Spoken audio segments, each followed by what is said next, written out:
got a guest stopping through tonight. Got the homie Cash Out. What up, sir? What it do, Envy? How's everything, man? Bless, man, bless. Every time I see you got some new jewelry on, some new ice work, man. You doing all right out there, huh? Oh, man, shout out to Gabriel, man. There you go. That's my homie. Cash Out in here. What's going on, sir? Working. Now, you got another record I see bubbling already. Yeah. She twerking. Yeah, man, it's crazy, man. It's the hottest twerk song this year, man. I believe it's gonna be the hot. It is. Matter of fact, I ain't heard nothing like it. All right, now, of course, you dropped the Cash Out joint, and a lot of people thought you were gonna be a one-hit wonder. Yeah.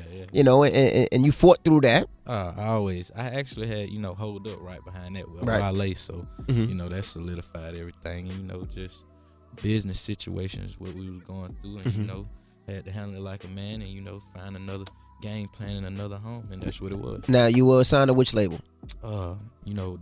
The independent side is Bases Loaded, and it was Epic/Epic. Right. Salute to everything they did with the record. Pushing it #1 on urban and rhythmic. It just went platinum. So salute to L.A. Reid and they whole staff, and we had to bust our move. At the end of the day, and appreciate everything they did over there. Just go somewhere we felt comfortable. So where you at now? E1. So what made you leave, or did you want to leave Epic, or were you released? Oh man, my CEO, man, and me as an artist, we just sat down at the table and we was like, we gonna send our release in, like, hey, Right. release us, and whatever it take, you feel like we owe y'all or whatever, it can be handled, and that's what it was, and they respected our request at the same time, and wasn't like, no, we're gonna hold them. So why did you want to go independent? Because most artists, they're independent. They do anything to sign to a major. You were signed to a major and seemed like you wanted to do anything to go independent. Because, it'd be a way that you want to move. You feel me? Like you want to move a certain way, even though we joining hands, but you don't want to never be on the back burner when you got music and you can continue making those big hooks and consistent, club bangers. So I didn't want to feel lost in the loop, with anything else they got going on over there. I didn't want to feel like, hey, what's going on with me? You feel me? Just be left in the now. So, that's how we handle business. Before we came over there, we was top 25 independent before we even signed with them. So they let you know how we handle business on our end. You feel me? So, as us being, men and a company of our own, we just felt like we wanted to be, in another home or independent all along, whatever. It didn't matter. Right, we're talking to Cash Out, so you decided to sign with E1. Yeah. Now, during that time when you were kind of in limbo and you left Epic and you were writing for a lot of artists. Yeah. What are some of the artists that you wrote for? Because you wrote hooks for a lot of artists. Oh, man. I went out to Atlantic and wrote a bunch of stuff like Kevin Gates, all they artists over there, Wiz Khalifa and things like that, just for the whole Atlantic,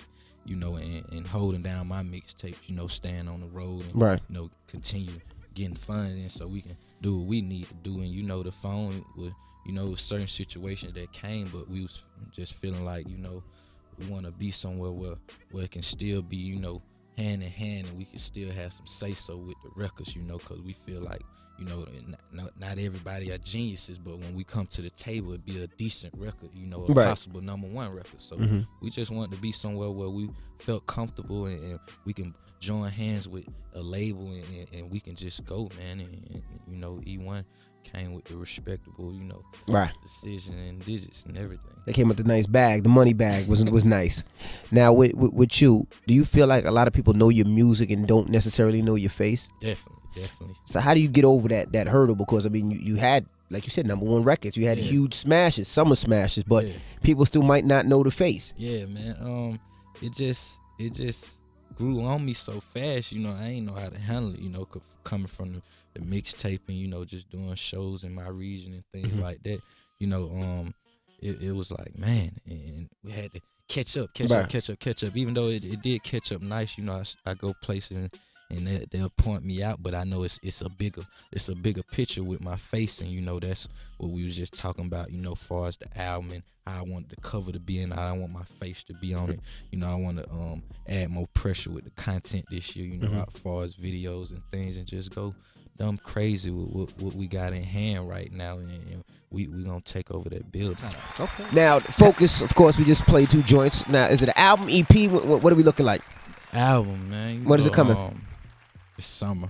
Summertime. Let's get it. It's called Let's Get It. Let's Get It. Now, with the emergence of so many Atlanta artists, how do you stay different? Because there's so much music coming out of Atlanta now, and it's like, you want to be as different as possible because a lot of it can sound the same. Yeah, you gotta be able to recreate yourself and just stay in your own lane. You feel me? And that's what I did, especially with the She Twerking record, where you can just see I'm just laid back, cool and shit, man, girl. And like I felt a different vibe when I was doing the record, and and especially coming where I'm from, most of when I do these street records too, they know everything is official. So when we pipe a record up in our city, it definitely got to get cleared from the city to make sure it's really one of them club bangers. Right. That's all we feed off of is them club bangers in the city. So once it did that and people grew on to it, females was sending me videos through their text messages and things like that, I was like, wow, this record's gonna be a real twerk anthem, strip club, right. summer, pool parties, wherever you go. It's gonna be, and then you already know how the females is twerking heavy right now. So I just thought about all the famous women just twerking to the song. I was like, okay, let's get it. So what's your meter to tell you if a record's ready to go? Do you take it do you test it in the club at first, or is it just something do you run to the strip club and like, let me test it tonight to see what the reaction is?